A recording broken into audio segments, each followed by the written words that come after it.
In this video, we're going to have a quick review of game week 12, have a look at the upcoming week for game week 13, see how I go on, did I get a red arrow, did I get a green arrow, and then I'm going to look at some options and a player that I just simply have to have in my side.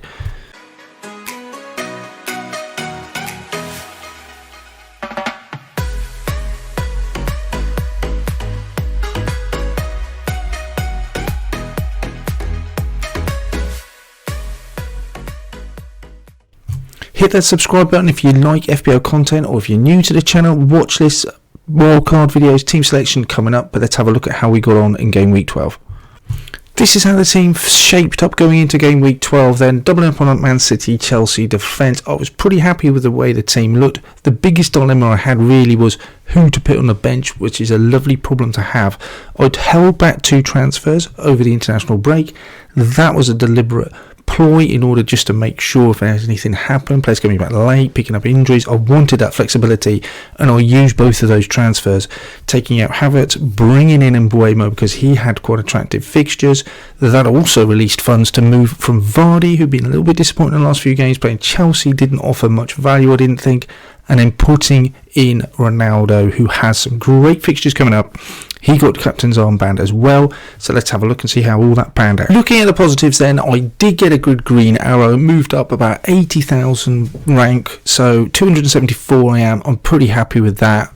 It's the best I've been, so it's going in the right direction, absolutely. Part of that is obviously down to the fact that I did bench boost. I threatened a couple of weeks ago, and then this week I just looked at the team and thought, do you know what everyone's playing?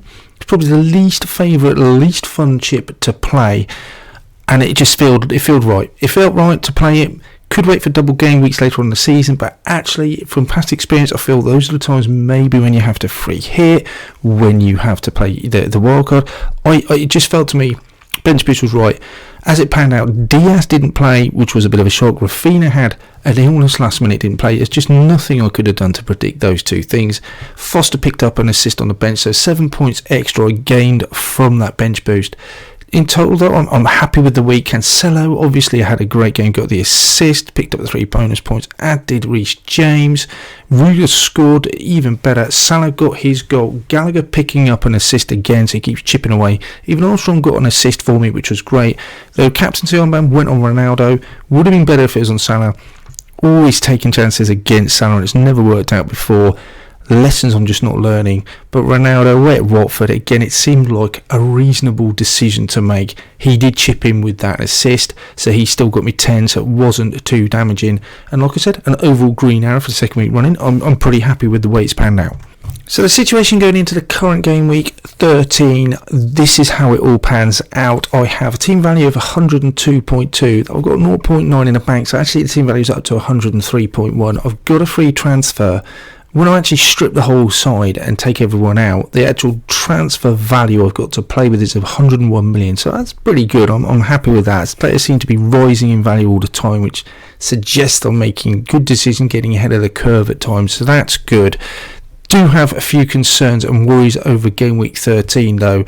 Those fixtures and the team I have has been built around a longer term picture, but this game week really I'm not looking forward to. If I can tread water, stand still, I think I would accept that and be happy. I've got Manchester City against West Ham. Obviously got those 2 Man City defenders. If they both play, and you've got to hope Diaz does after his rest. But then I've got 2 West Ham players on the bench there, Antonio and Benrahma. I don't want to play either of those. That's a tough game. But then I've got Armstrong as well away at Liverpool as well.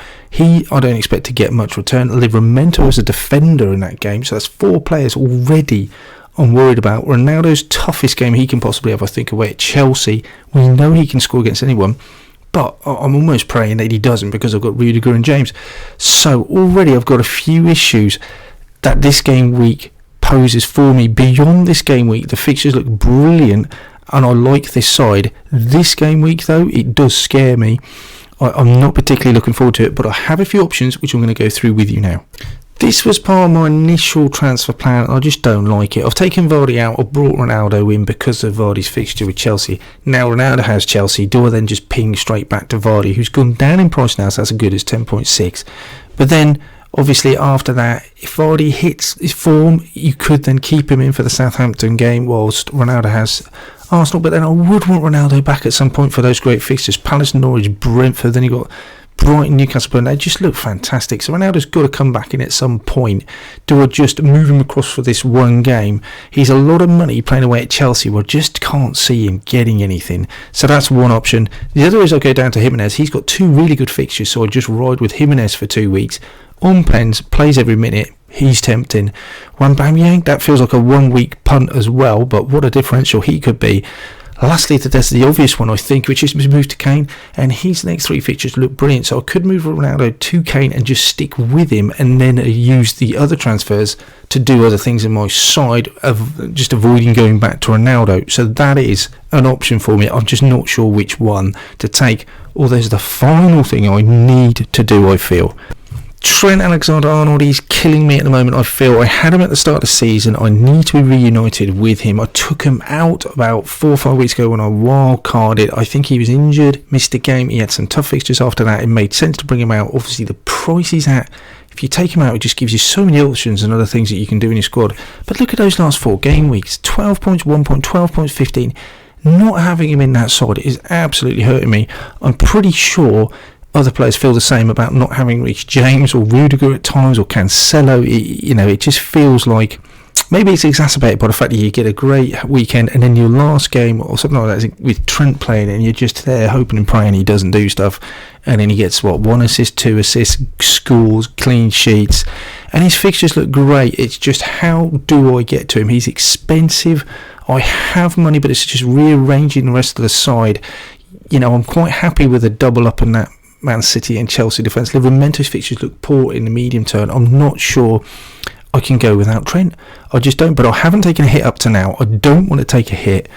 I'm not sure how I'm going to get around it, how I'm going to bring him in. I do want him for this week because they've got Southampton at home. Southampton just not scoring many goals. It looks like a clean sheet's nailed on there. So he is my priority to bring in. Let me know what you think, guys. How am I going to get Trent in? Remember, loads of content coming out. Team selection videos. We've got a wild card coming out imminently. Transfer tips. Hit that subscribe button. In the meantime, thanks for watching. Hope you have a great week. Speak to you soon.